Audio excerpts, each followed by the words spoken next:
امام ابن جوزی رحمۃ اللہ نے ایک نہایت ہی سبق آموز واقعہ بیان کیا ہے کہ اصفہان کا ایک بہت بڑا رئیس اپنی بیگم کے ساتھ دسترخوان پر بیٹھا ہوا تھا۔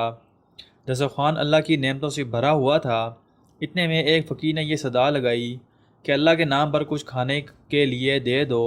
اس شخص نے اپنی بیوی کو حکم دیا کہ سارا دسترخوان اس فقیر کی جھولی میں ڈال دو۔ عورت نے حکم کی تعمیل کی۔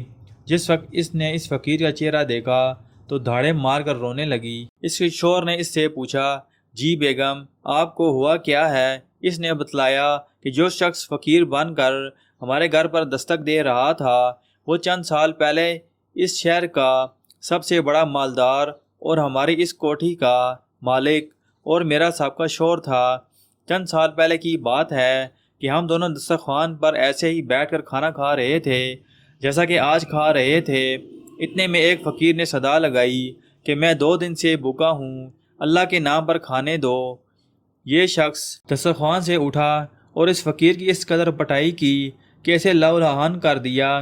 نہ جانے اس فقیر نے کیا بدوا دی کہ اس کے حالات خراب ہو گئے، کاروبار ٹھپ ہو گیا۔ وہ شخص فقیر کلاش ہو گیا۔ اس نے مجھے بھی طلاق دے دی۔ اس کے چند سال گزرنے کے بعد میں آپ کی زوجیت میں آ گئی۔ شوہر بیوی کی یہ باتیں سن کر کہنے لگا، بیگم کیا میں آپ کو اس سے زیادہ تعجب خیز بات نہ بتلاؤں؟ اس نے کہا، ضرور بتائیں۔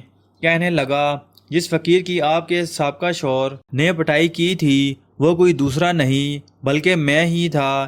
گردش زمانہ کا ایک عجیب نظارہ یہ تھا کہ اللہ تعالیٰ نے اس بدمست مالدار کی ہر چیز، مال، کوٹھی، حتیٰ کہ بیوی بھی چھین کر اس شخص کو دے دیا جو فقیر بن کر اس کے گھر پر آیا تھا، اور چند سال بعد پھر اللہ تعالیٰ اس شخص کو فقیر بنا کر اسی کے در پر لے آیا۔